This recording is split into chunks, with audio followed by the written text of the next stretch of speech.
los estudios de NTC, la red independiente presenta Noticias 1.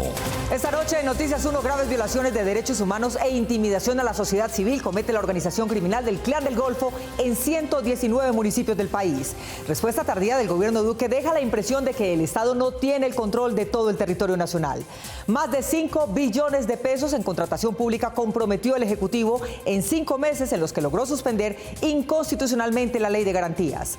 Campaña hostil. Gutiérrez acusa a Petro de infiltrar su campaña con un venezolano y Petro responde que Gutiérrez nombró secretario de Seguridad al jefe de la oficina de Envigado.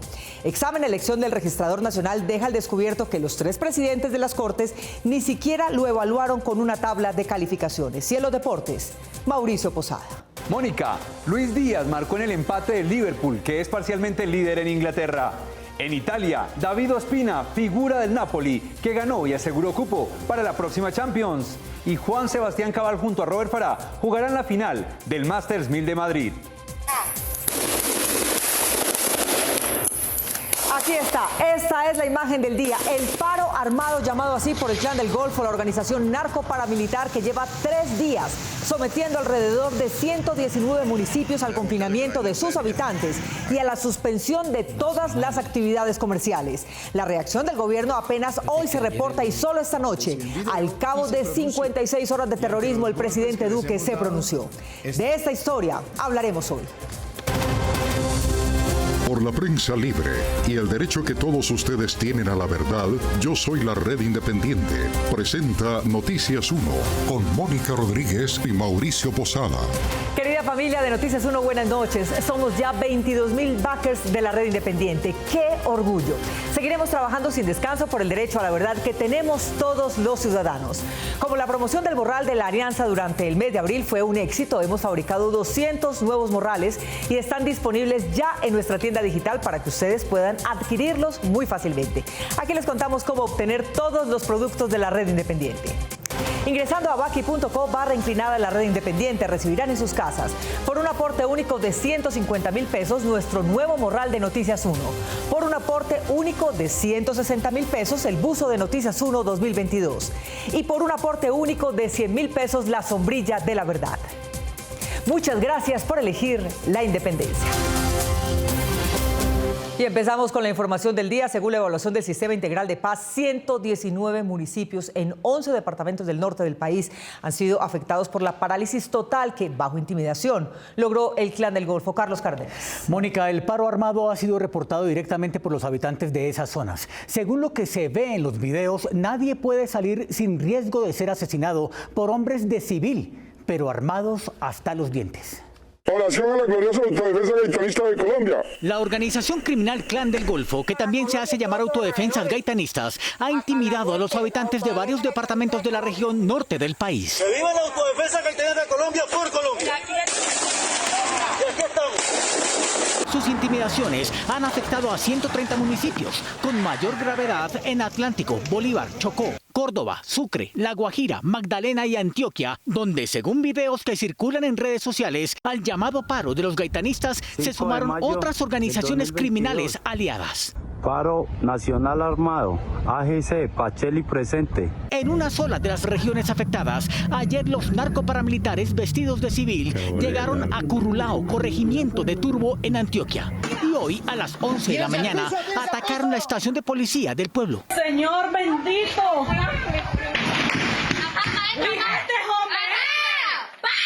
Por la intensidad de la balacera, los vecinos de los humildes barrios que rodean la instalación policial y que intentaron huir del sitio para escapar de los disparos de fusil quedaron atrapados en sus propias casas.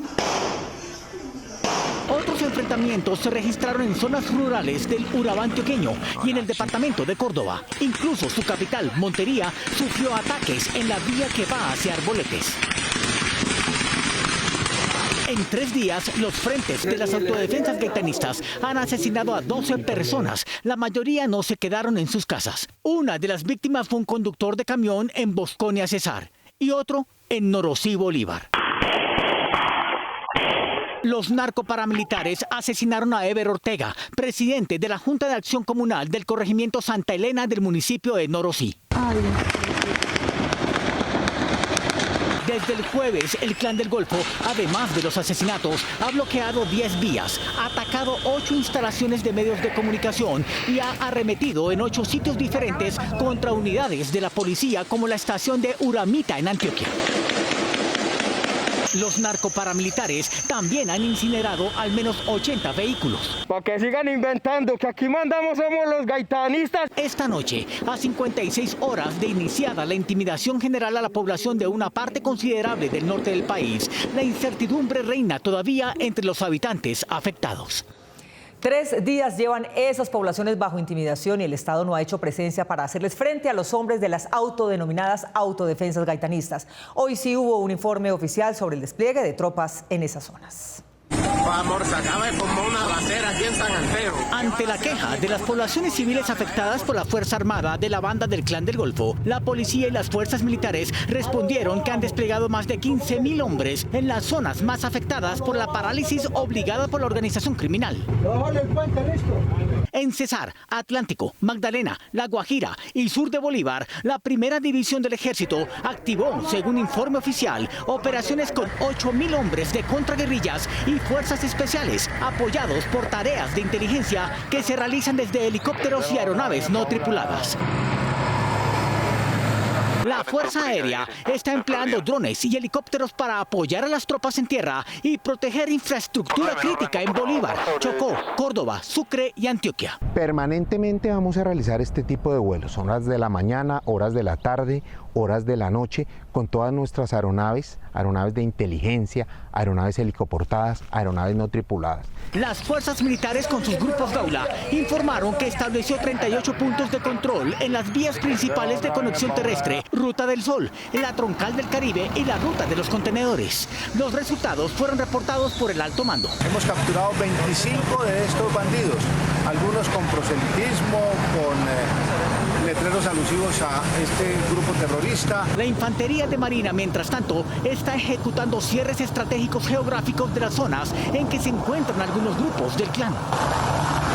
Las operaciones militares se extendieron a Casanare, en donde el Gaula capturó hoy al jefe de la banda Gonzalo Oquendo del Clan del Golfo. Este bandido había sido destinado a ser parte de la serie de acciones terroristas y vandálicas que viene haciendo este grupo armado organizado en el país. Hoy, Interpol publicó que 3 supuestos sucesores de alias Otoniel en el mando del Clan del Golfo fueron incluidos en las listas de los delincuentes más buscados en 195 países. 5 notificaciones azules, 2 para Chiquito Malo, 2 para Gonzalito y 1 para alias Siopas. La policía y las fuerzas militares también iniciaron operaciones en la región pacífica del Valle del Cauca.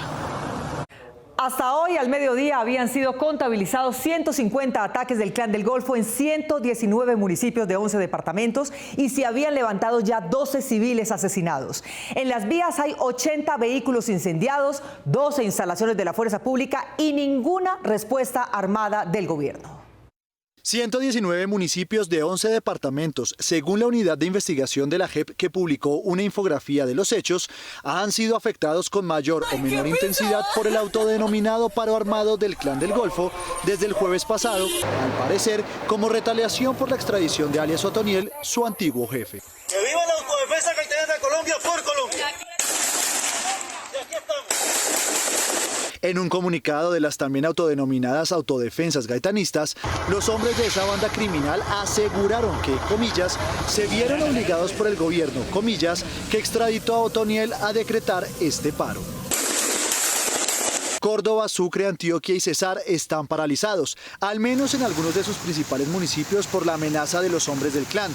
De acuerdo con la información oficial, se han presentado en estos 3 días y en esas zonas 150 hechos criminales con golpes a los habitantes que desobedecen la orden de confinarse, asesinatos, quema de vehículos, bloqueos de vías y cierre de establecimientos, entre otros.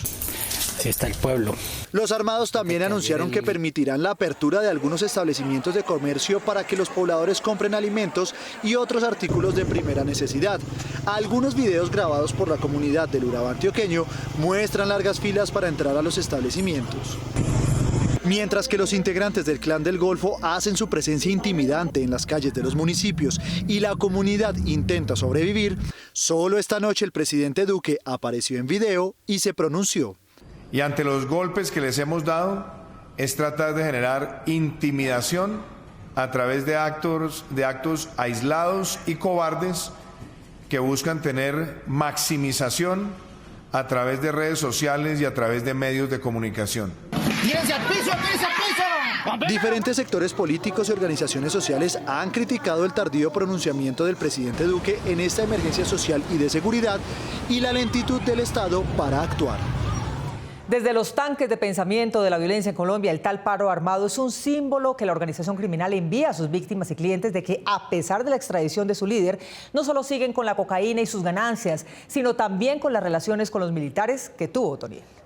Camilo González Pozo, director del Instituto de Estudios para el Desarrollo y la Paz Indepaz, y Fernando Quijano, presidente de la Corporación para el Desarrollo Social Corpades, defensores de derechos humanos y expertos en violencia armada, sostienen que el paro de las autodenominadas autodefensas gaitanistas AGC es una muestra de fuerza frente al gobierno colombiano. El parte que están dando es que su estructura tiene la capacidad de conmocionar un país durante 4 días, alterando la situación en 150 municipios del país y haciendo todo tipo de presencias con una impunidad que realmente es asombrosa. Hay un paro armado muy violento, mucha presión sobre las comunidades y muchas denuncias de violación de derechos humanos.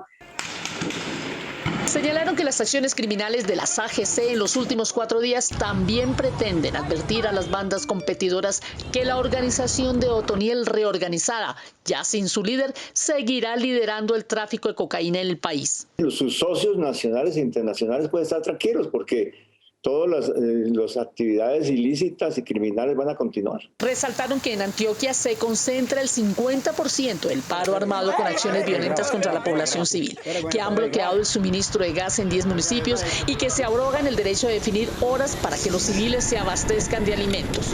Un paro armado exitoso para los criminales y un fracaso de la seguridad en un departamento como Antioquia. Los defensores cuestionaron que en el Bajo Cauca, sede de la 7ª División del Ejército, la Operación Agamenón y la Fuerza de Tarea Aquiles, entre otras unidades militares mayores, la población está a merced de los criminales. Las comunidades nos han informado de que patrullan los del Clan del Golfo y que al ratico por la misma ruta detrás van elementos de la fuerza pública, pero curiosamente no se encuentran. Para Indepaz y Corpades, el paro armado seguirá causando acciones violentas contra la población civil que sin defensa estatal quedó a merced de los criminales, como ha ocurrido especialmente en Antioquia, Córdoba, Bolívar y Sucre. También hoy, en el tercer día de la demostración de fuerza del Clan del Golfo, el defensor del pueblo le pidió a la organización criminal que cese sus ataques y la procuradora Cabello, de regreso del exterior, pidió la creación de un puesto de mando unificado como respuesta del gobierno. Miguel Ángel Peñaranda. Mónica Camargo dice haber puesto a trabajar durante el fin de semana a todas las oficinas regionales para que estén atentas a acciones que sean necesarias, pero hasta el momento no reporta nada en concreto. Ante las acciones violentas que se registran en varias zonas del país por el paro armado declarado por grupos armados ilegales que apoyan al narco paramilitar alias Otoniel, el defensor del pueblo, Carlos Camargo, haciendo gala de su cargo, le pidió a los grupos violentos que no hagan bloqueos que impidan la libre movilidad de las ambulancias y misiones humanitarias, pero no ofreció sus facultades para mediar entre la población y los violentos. ¡Ay, Dios mío, santísimo!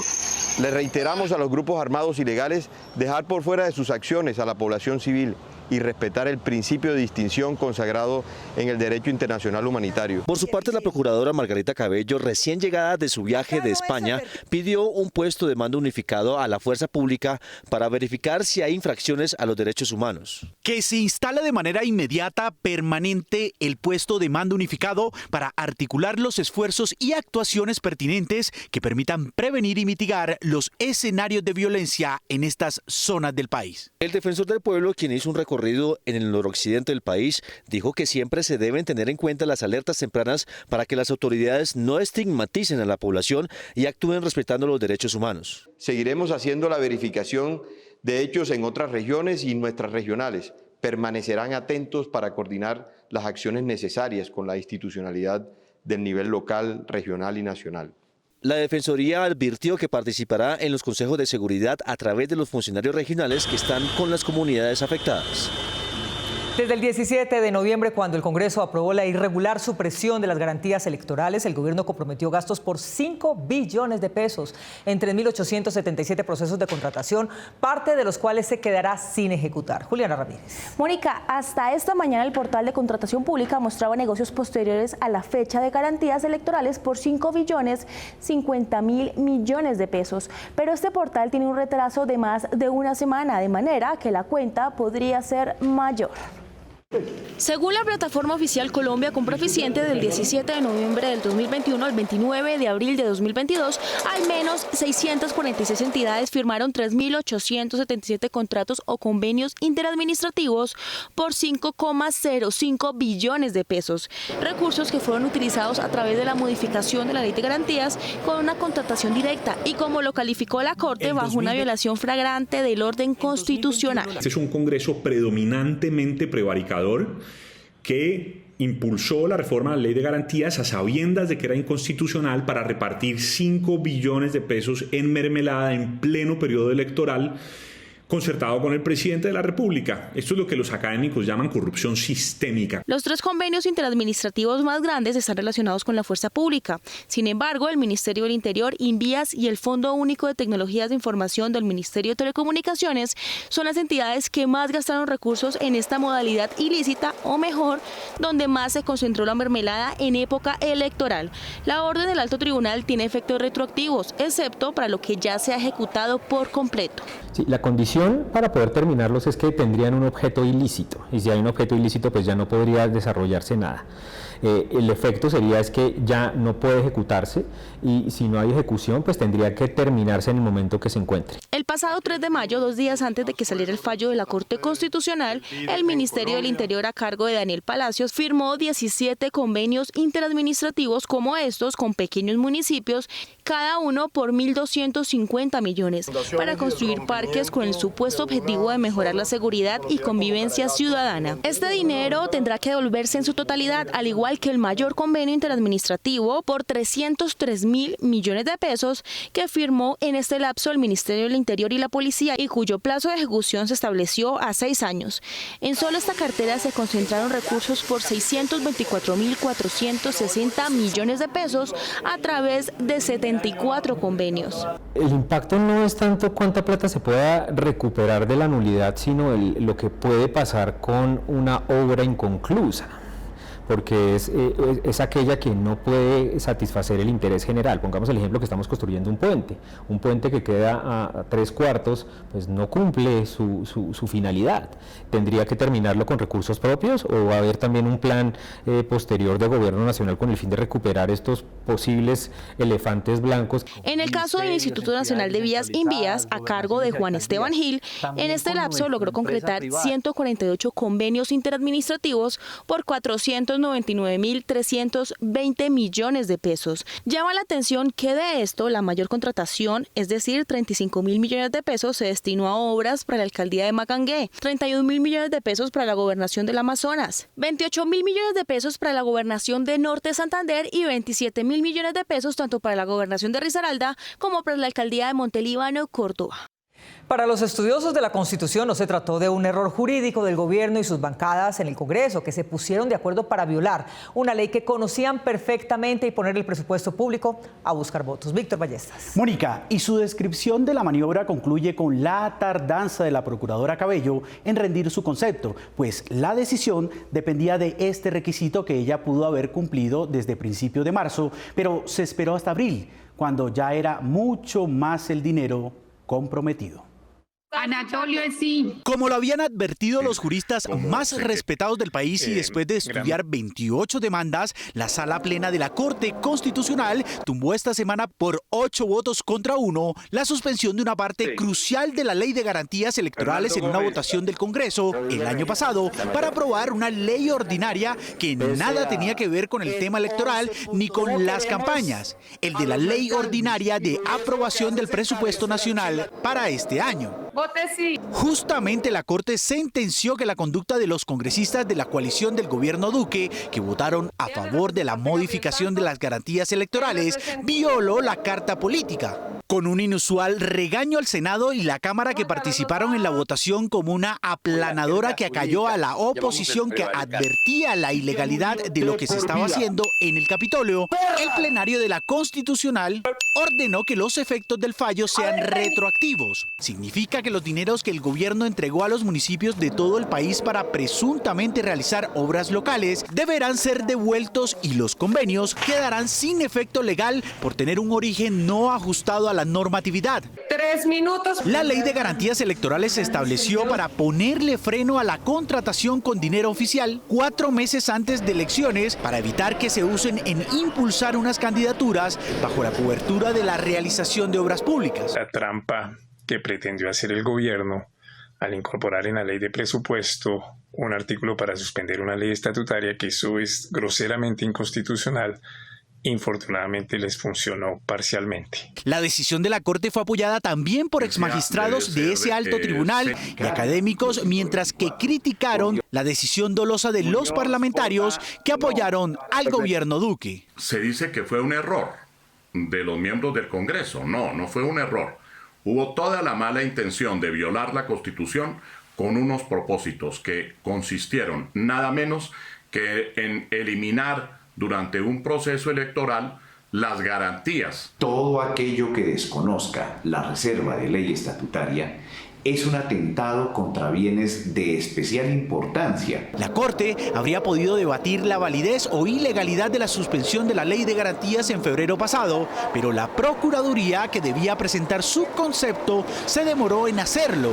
Algunos críticos creen que la demora tenía intencionalidad política de apoyo al oficialismo. La Procuradora se tomó todo su tiempo.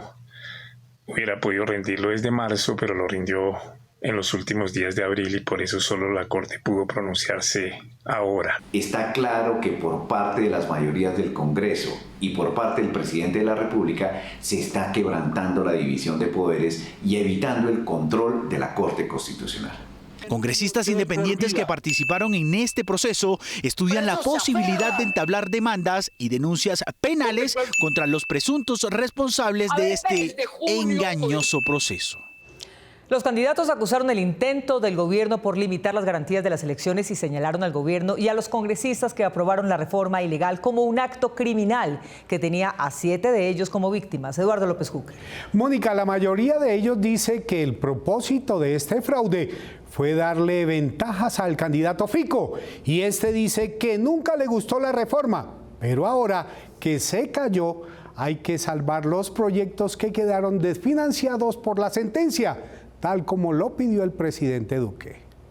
La decisión de la Corte Constitucional, que tumbó la suspensión de una parte de la Ley de Garantías Electorales en medio de las campañas para Congreso y Presidencia, fue respaldada por los candidatos presidenciales, que calificaron como un gran acto de corrupción. Anatolio es sí. Vote sí. Lo aprobado en Cámara y Senado, a sabiendas de que violaban la Constitución. La eliminación de la Ley de Garantías fue otra alcantarilla por la cual volvieron a robarse billones de pesos que estaban destinados a la salud, a la educación, a la alimentación de millones de niños colombianos. El candidato Petro se pronunció en sus redes sociales y responsabilizó al presidente Duque de lo sucedido. Se deshace la compra de alcaldes y gobernadores. Duque fue un abusivo al acabar la Ley de Garantías. La Corte Constitucional la restablece. Me propongo implementar el derecho de prioridad para los municipios en el presupuesto nacional. Sergio Fajardo, por su parte, fue inusualmente duro para calificar lo que hizo el gobierno con su coalición en el Congreso. Lo que hicieron el gobierno nacional, el presidente de la República con el Congreso fue trampa, corrupción. Sabían que esto iba a pasar. Sabía que esta ley se iba a caer. Lo que hicieron aquí fue trampa deliberada. ¿Dónde están los 3 billones y pico de pesos que por medio de esa ley de garantías pusieron a circular por todos los departamentos? Rodolfo Hernández también opinó en su Twitter.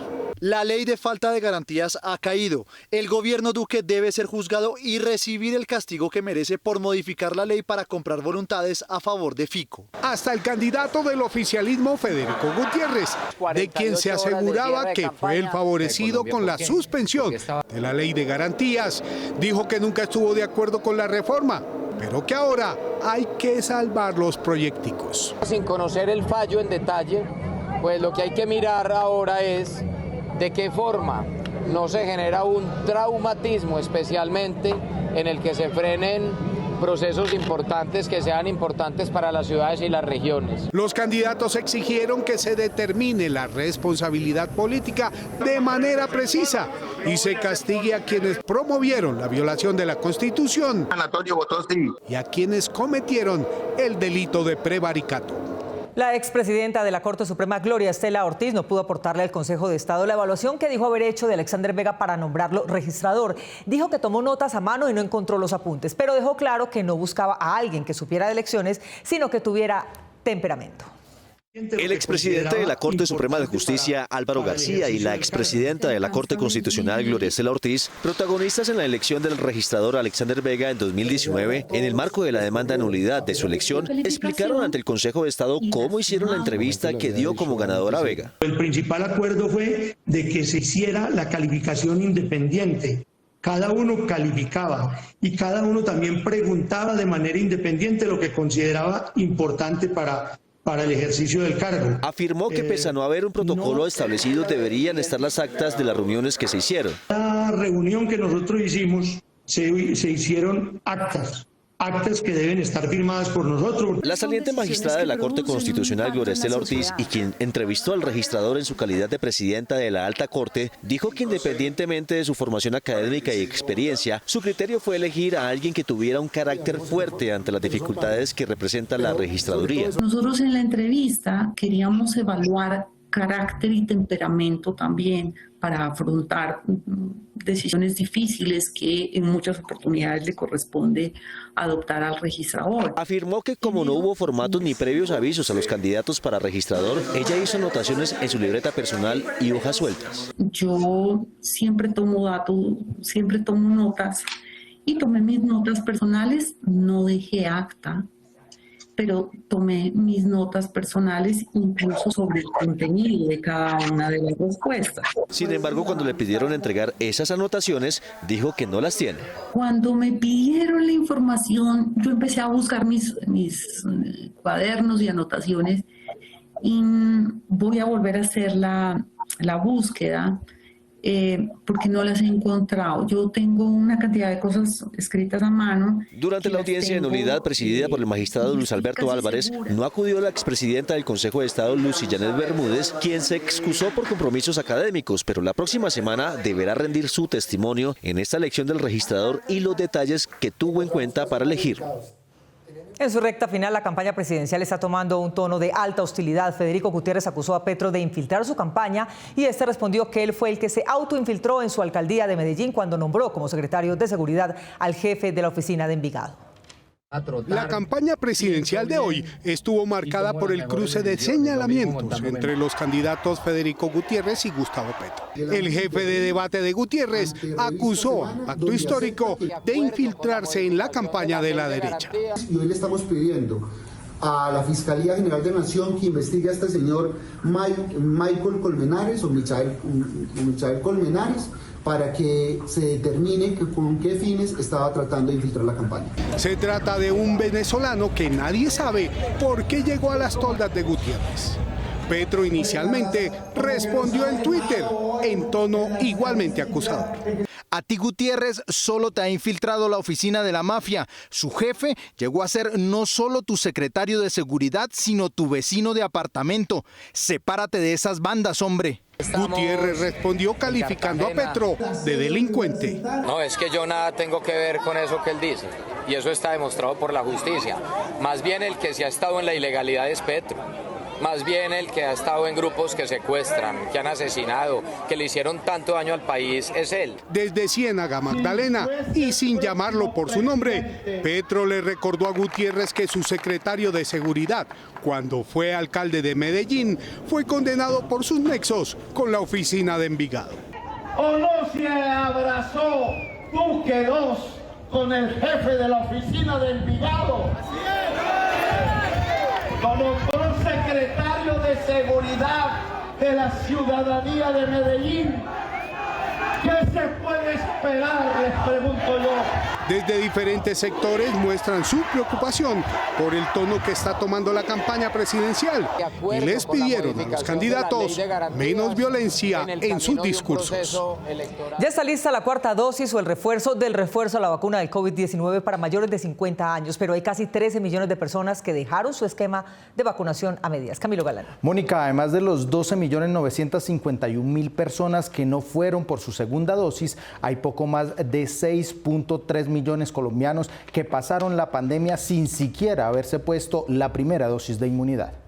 El presidente de la República, Iván Duque, hizo un nuevo anuncio sobre el plan de vacunación nacional. Este determina que los mayores de 50 años ya están autorizados para recibir una segunda dosis de refuerzo o cuarta dosis. Esto será muy importante para seguir protegiéndonos, seguir salvando vidas y también seguir irrigando confianza en todo el territorio nacional. La noticia es para quienes ya han cumplido 4 meses desde la aplicación de la primera dosis de refuerzo o tercera dosis, pero solo se usarán 2 marcas de vacunas con una dosificación diferente en uno de los biológicos. Y se trabajará con 2 tipos de vacuna, con Pfizer y con Moderna. Pero queremos también indicar que en el caso puntual de Moderna, según el análisis de los expertos, se aplicará el equivalente a media dosis para poder cumplir todo el proyecto científico de inmunización que se han trazado las autoridades sanitarias. En medio del anuncio, también se dio a conocer que el país, después de 1 año y 2 meses de iniciar el plan de vacunación, ya logró que el 70% de la población mayor de 3 años cuente con por lo menos 2 dosis, es decir, más de 35.700.000 personas en el país se pusieron las 2 dosis. Nosotros no nos debemos quedar en ese 70%, sino debemos continuar y mantener los niveles de vacunación. Las cifras oficiales indican que en el país aún hay 6.304.000 personas que no se han aplicado ni una sola dosis, mientras que más de 12.951.000 personas no volvieron por la segunda dosis para completar su esquema de vacunación.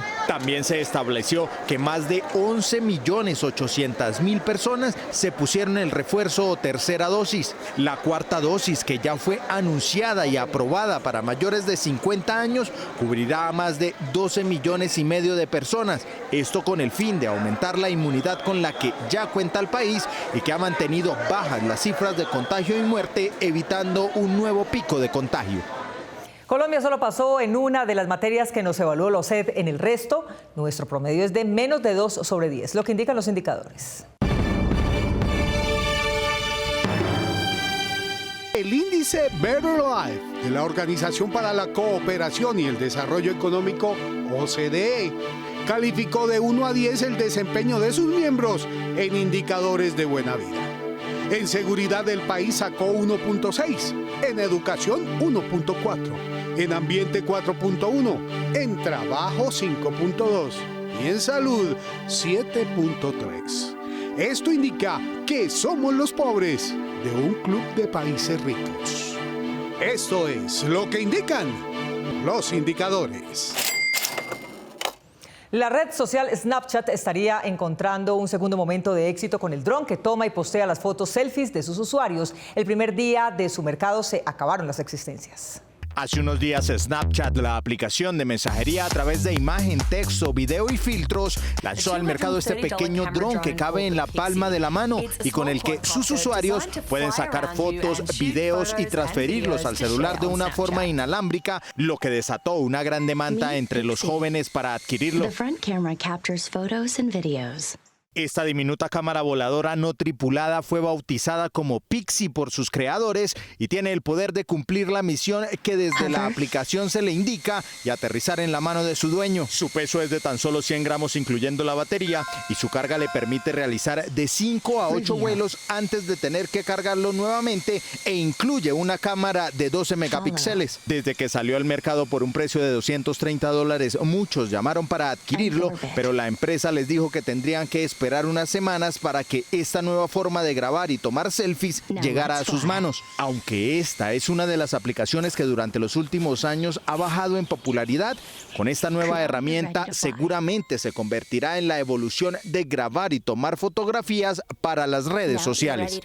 El ICETEX está probando una nueva forma de liquidar las cuotas de créditos educativos, ahora sí relacionada con los ingresos reales de los deudores y no los de sus padres. Próximamente usted podrá pagar las cuotas del ICETEX de acuerdo con su ingreso por cuenta de un decreto que está a punto de salir. Se trata de una forma de pago en la que el usuario reembolsa su crédito mediante cuotas que solo se cobran cuando se tiene un ingreso y dependen del monto de este. Si usted gana entre 1 y 2 salarios mínimos legales mensuales vigentes, deberá pagar cada mes al ICETEX entre el 11 y 13% de su sueldo. Por el contrario, si su salario está entre 2 y 4 salarios mínimos, el pago será proporcional entre el 16 y el 18%. Y por último, si usted está vengando entre 4 y 8 salarios mínimos, pagaría hasta el 24% de su sueldo. Por ejemplo, si cuando usted termine su carrera en su primer trabajo le pagan $1.000.000, deberá cancelar mensualmente 110.000 pesos, pero si su sueldo se acuerda en 8 millones de pesos, la cuota del ICETEX le quedará en 1.920.000 pesos. Este mecanismo no será obligatorio, solo aplicará para quienes tomen un nuevo crédito con esas características y para quienes ya teniéndolo buscan un alivio económico.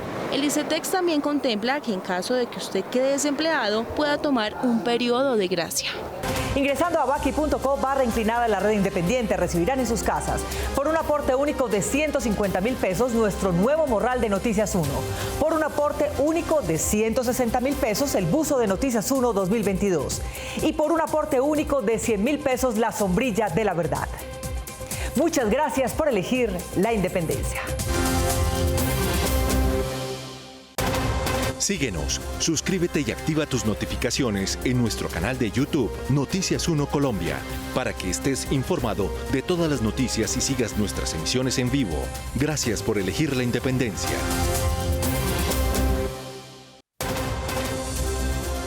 Mañana se cumple el plazo establecido por un juez de Barranquilla para que sean desocupados los predios que una banda de tierreros apoyada por registradores nombrados por el gobierno central se robó en 35 hectáreas de Barranquilla.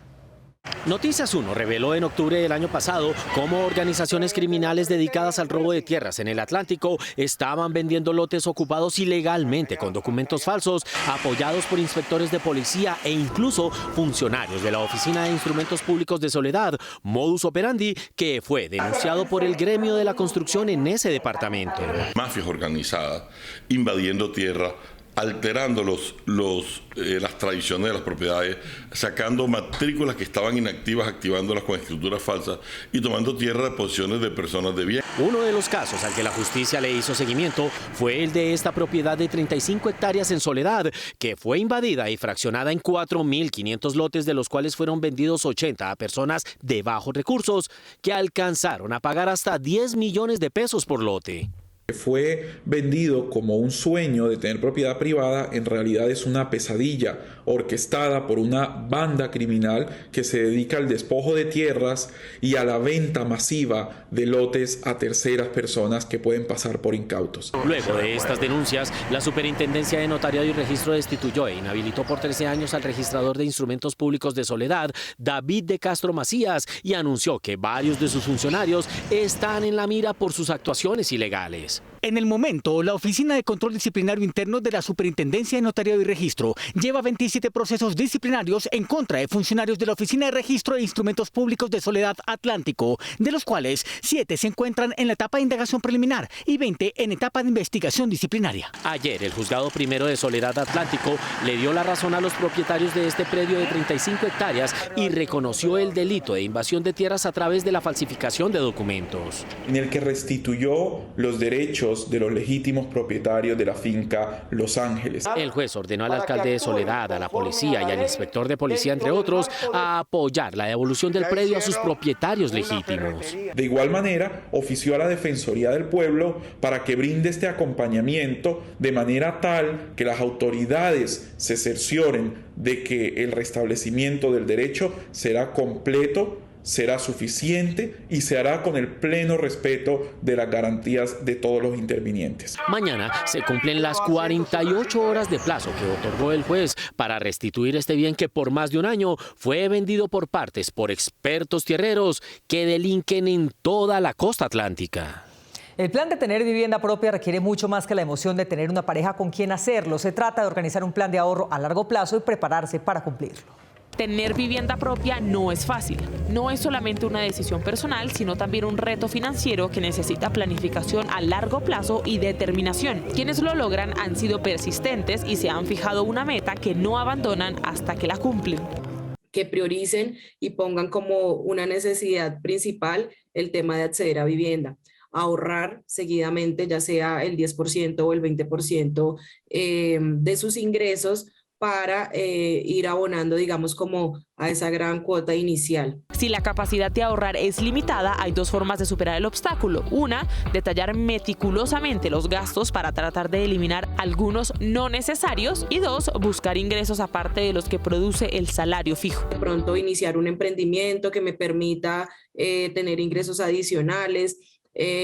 Otra cosa puede ser, por ejemplo, el elaborar un presupuesto. También es conveniente aplicar a subsidio de vivienda y a otros alivios económicos que ofrecen las entidades bancarias. Las personas ahorita, digamos que al ver más posibilidades y más facilidades, ahora están, digamos que apuntándole a poder lograr como sea, poder tener su vivienda propia. No se puede perder de vista el estricto cumplimiento de las obligaciones monetarias.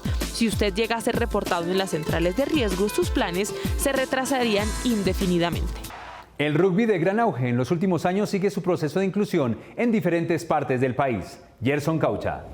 Mauricio, en la localidad de Usme, en Bogotá, a través de este deporte, niños con discapacidad cognitiva han encontrado otro espacio para la alegría de sus vidas. Entre las montañas, el bosque y el río Tunjuelo, entrena la localidad de Usme, el semillero de rugby de la Fundación Rojo, Amarillo y Negro. Hace 10 años el rugby estaba focalizado en el norte, con muchos colegios del norte de la ciudad, y el sur no tenía un espacio. Afortunadamente, por cuestiones de la vida, llegué aquí a Usme. En total son más de 90 niños y jóvenes en distintas localidades que se han sumado a esta iniciativa y le apuestan a un deporte de poca tradición, pero mucho futuro en Colombia.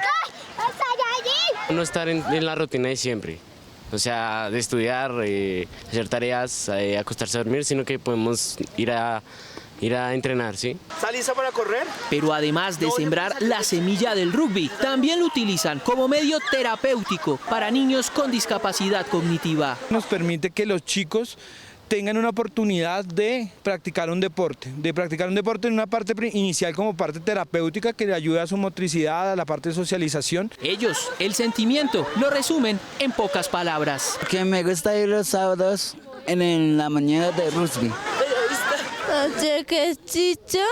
Y cuja. Dejan claro que el deporte no es el único talento que tienen. Yo estoy jugando con mis amigos, y yo canto, y yo soy músico.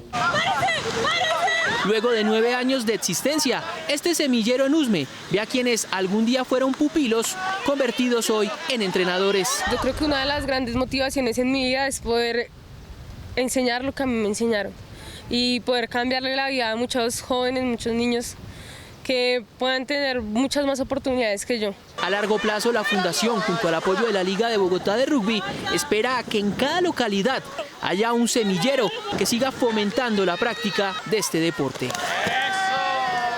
Ingresando a baki.co/inclinada en la red independiente, recibirán en sus casas, por un aporte único de 150.000 pesos, nuestro nuevo morral de Noticias 1. Por un aporte único de 160.000 pesos, el buzo de Noticias 1 2022. Y por un aporte único de 100.000 pesos, la sombrilla de la verdad. Muchas gracias por elegir la independencia.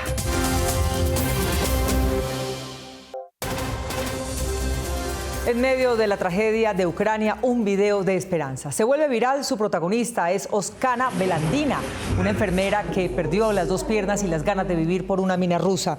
Pero su familia y la de su prometido Víctor organizaron en el hospital una fiesta de bodas en la que pudo bailar y pensar en su rehabilitación para seguir en su papel de médico durante la guerra.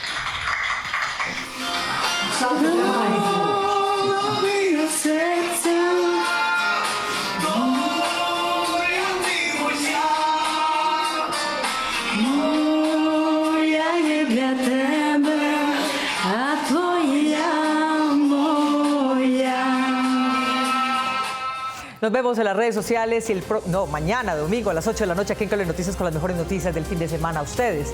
Como siempre, gracias por elegir la independencia. Feliz noche.